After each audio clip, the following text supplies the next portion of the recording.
તમે પણ સુરત સ્ટેશન આવો છો અને સુરત સ્ટેશન આવ્યા બાદ રિક્ષાવાળાઓની વાતોમાં આવીને સાડી ખરીદવા જતા રહો છો તો તમે તમારા કમાણીના 15% નફો તમારા એજન્ટના ખિસ્સામાં નાખો છો અને સાથે સાથે તમે જે પણ સેમ્પલ પીસ A1 ક્વોલિટીનું જોયું હોય પણ તમારા ઘરે પાર્સલ આવે છે કંઈક પસ્તી જેવું કે કેટલાક લોકો છે ને 40-50 રૂપિયાની સાડીનો પ્રચાર કરતા હોય છે જે ખોટો પ્રચાર છે।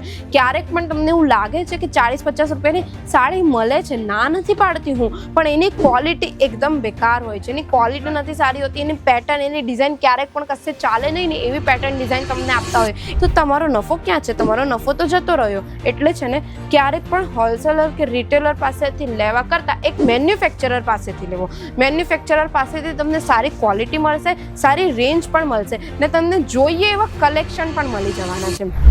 જય શ્રી કૃષ્ણ મારા ભાઈઓ અને બહેનો, હું તમારું ફરી એકવાર વેલકમ કરું છું અજમીરા ફેશનના ગુજરાતી યુટ્યુબ ચેનલ પર અને આશા કરું છું કે તમે બધા સારા જ છો। શું તમે પણ સુરત સ્ટેશન આવો છો અને સુરત સ્ટેશન આવ્યા બાદ રિક્ષાવાળાઓની વાતોમાં આવીને સાડી ખરીદવા જતા રહો છો તો તમે તમારા કમાણીના 15% નફો તમારા એજન્ટના ખિસ્સામાં નાખો છો અને સાથે સાથે તમે જે પણ સેમ્પલ પીસ A1 ક્વોલિટીનું જોયું હોય પણ તમારા ઘરે પાર્સલ આવે છે કંઈક પસ્તી જેવું તો આ જે સુરતના માર્કેટની કડવી સચ્ચાઈ છે એ કદાચ જ કોઈ વેપારી તમને કહેતું હશે, બધા જ વેપારી તમને આ સુરતની કડવી સચ્ચાઈ નહીં કહેતા હશે। એટલે આ વિડીયો ખાસ એ લોકો માટે રહેવાનો છે જે લોકો કાપડનો નવો વેપાર કરવા માંગે છે અને સુરત સ્ટેશન આવવા માંગે છે અને જેમની સાથે છેતરપિંડી થાય છે ને આ સ્કેમ થાય છે। ખાસ કરીને જે નવા વેપારીઓ છે એમની સાથે આ સ્કેમ થતો જ રહી છે તો વિડીયો છેલ્લે સુધી જરૂર જોજો, સ્કીપ બિલકુલ ના કરતા। અને સુરત આવો છો તો સુરત આવવા પહેલાં આ વિડીયો જોઈને જરૂર આવજો। તો વાત કરીએ આપણે સૌથી પહેલા પોઈન્ટ જે છે એજન્ટોનું માયાજાળ।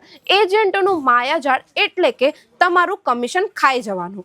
એટલે તમે સુરત સ્ટેશન આવો છો, સુરત સ્ટેશન આવ્યા બાદ બસ સ્ટેશનથી આવો છો કે પછી રેલવે સ્ટેશનથી આવો છો તો તમે જ્યારે પણ આવો છો જે ઓટોવાળા હોય છે અથવા તો કોઈ પણ એજન્ટ હોય છે તમને પહેલાં પૂછે છે કે હા ભાઈ અથવા તો બહેન તમને ક્યાં જવું છે, તમને કેવા કલેક્શન જોઈએ છે, તમને સાડીઓના કલેક્શન જોઈએ છે, એ લોકો સામેથી તમને આવા ક્વેશ્ચન કરશે અને તમને કંઈ પણ ખબર ના હોય, કોઈ અનુભવ ના હોય, નવા છો કાપડના વેપારમાં તો તમે ડાયરેક્ટ હા બોલી દેશો કે હા મને સાડીઓના કલેક્શન જોઈએ છે, સુરત આવ્યો છું સસ્તી સાડીઓ ખરીદવા માટે તો એ લોકો તમને કંઈક એવી બટરિંગ કરશે ને એવું બોલશે, તમને એમ કહેશે કે હા ચલો મારી સાથે ચલો, હું તમને ફેક્ટરી રેટ પર કલેક્શન અપાવું, તમને સારી ક્વોલિટીના કલેક્શન અપાવું, પણ એ લોકો સાથે જવાનું નથી। કેમ નથી જવાનું? કારણ કે એ લોકો તમને એવી દુકાનમાં અથવા તો એવી ટેક્સટાઇલમાં લઈ જશે જ્યાં એમનું કમિશન એડ હોય, એમના 15% એડ હોય, એટલે કે 15-20% એમનું કમિશન ત્યાં એડ હોય, એટલે જે 15-20% તમને મળવાનું છે એક સાડીની પાછળ એ કમિશન એમને મળી જશે। એટલે ક્યારેક પણ એમની વાતોમાં આવીને ના જાઓ।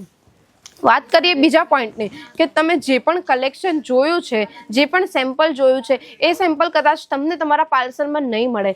એટલે હંમેશા ધ્યાન રાખો, તમે કોઈ પણ સેમ્પલ જોવો છો, વિડીયો કોલ પર જોવો છો અથવા તો વોટ્સએપ પર તમારા પર ફોટો આવે છે અથવા તો PDF આવે છે જે પણ સેમ્પલની, એનો સ્ક્રીનશોટ હંમેશા તમારી પાસે રાખો। એટલે પાર્સલમાં જે પણ પીસ આવતો હોય ને એટલે તમને ખ્યાલ રહે કે મારી પાસે આ પીસ કેવી રીતે આવી ગયું ને આવી ક્વોલિટી કેવી રીતે આવી ગઈ, એટલે તમને એમ ના થાય કે મારા પૈસા ખાલી ને ખાલી વેસ્ટ ગયા, વસૂલ નહીં થયા। એટલે હંમેશા આ વસ્તુ પણ ધ્યાન રાખો। અને ત્રીજા પોઈન્ટની વાત કરું કે કેટલાક લોકો છે ને 40-50 રૂપિયાની સાડીનો પ્રચાર કરતા હોય છે જે ખોટો પ્રચાર છે।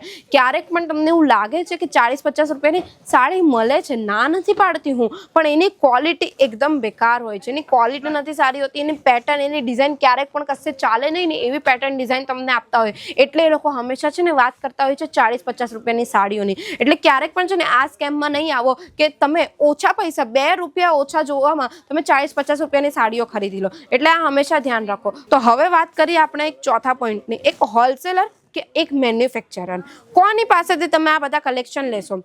વાત કરીએ હોલસેલર અને રિટેલરની તો જે પણ નાના મોટા હોલસેલર અને રિટેલર છે એ લોકો માલ ક્યાંથી લાવે છે? એ લોકો પણ એક મેન્યુફેક્ચરર પાસેથી જ માલ લાવે છે, પણ એ લોકો પાસેથી માલ લેવાનો તમારો કોઈ ફાયદો નથી। ફાયદો એટલે નથી કારણ કે એ લોકો જે મેન્યુફેક્ચરર પાસેથી માલ લાવે છે તો એ લોકોનો આવવા જવાનો ભાડું, દુકાનના જે ઇન્ટિરિયર હોય છે, દુકાનનું જે લાઇટ બિલ હોય છે એનું ભાડું ને સાથે સાથે એક સાડીની પાછળનું એનું કમિશન અથવા તો નફો, આ બધી જ વસ્તુ સેટ કરીને પછી એ તમને એક સાડીનો ભાવ કહેતો હોય તો તમારો નફો ક્યાં છે? તમારો નફો તો જતો રહ્યો। એટલે છે ને ક્યારેક પણ હોલસેલર કે રિટેલર પાસેથી લેવા કરતાં એક મેન્યુફેક્ચરર પાસેથી લેવો। મેન્યુફેક્ચરર પાસેથી તમને સારી ક્વોલિટી મળશે, સારી રેન્જ પણ મળશે ને તમને જોઈએ એવા કલેક્શન પણ મળી જવાના છે। વાત કરીએ હવે 5મા પોઈન્ટની, જે છે ટ્રેન્ડિંગ કલેક્શનની. તો ટ્રેન્ડિંગ કલેક્શન હંમેશા તમને એક મેન્યુફેક્ચરર પાસેથી જ મળવાનું છે. કેમ એક મેન્યુફેક્ચરર પાસેથી મળવાનું છે? કારણ કે એક મેન્યુફેક્ચરર છે ને ડેલી નવા કલેક્શન બનાવતું હોય, ડેલી નવી ડિઝાઇન પેટર્ન બનાવતું હોય. એક હોલસેલર પાસે કે રિટેલર પાસે કદાચ તમને છે ને સેમ ક્વોલિટી નહીં મળે, રેન્જ પણ તમને સારી એવી નહીં મળે, ને સાથે સાથે એમની પાસે છે ને તમને ડેડ સ્ટોક પણ મળી શકે છે. એટલે હંમેશા હોલસેલર પાસે જવા કરતાં એક મેન્યુફેક્ચરર પાસેથી બધા કલેક્શન લેવો. તો તમને એમ થતું હશે કે મેડમે પોઈન્ટ્સ તો કહી દીધા કે કયા કયા પોઈન્ટ ધ્યાનમાં રાખીને સુરત આવવાનું છે અને કાપડનો વેપાર શરૂ કરવાનો છે. તો હું તમને એક મેન્યુફેક્ચરર પણ સજેસ્ટ કરી દઉં છું જે A1 રહેવાનું છે, સુરતનું નંબર 1 બ્રાન્ડ રહેવાની છે. એ મેન્યુફેક્ચરર જે છે અજમેરા ફેશન. હવે તમને એમ થતું હશે અજમેરા ફેશનની વાત કેમ કરી? તો અજમેરા ફેશન છે ને એક નંબર બ્રાન્ડ તો છે ટેક્સટાઇલ માર્કેટની, સાથે સાથે અજમેરા ફેશનને છે ને 32 વર્ષનો એક્સપિરિયન્સ પણ છે આ ટેક્સટાઇલ માર્કેટની અંદર. એટલે છે ને એ એટલી ટ્રસ્ટેડ બ્રાન્ડ છે જ્યાંથી જોડાઈને તમે ફેક્ટરી રેટ પર કલેક્શન લઈ શકો છો. તમને ક્વોલિટી પણ A1 મળી જવાની છે, ને સાથે સાથે રેન્જની વાત કરું તો ખૂબ જ રિઝનેબલ, એટલે કે ફેક્ટરી રેટ પર રેન્જ તમને મળી જવાની છે ખૂબ જ રિઝનેબલ. અહીંયા તમને 99 રૂપિયાથી સાડીઓના કલેક્શન્સ મળી જશે, 121 રૂપિયાની સાડીઓના કલેક્શન છે. પ્રિન્ટ કેટલોગની વાત કરું તો 215 રૂપિયાની સાડીના કલેક્શન છે.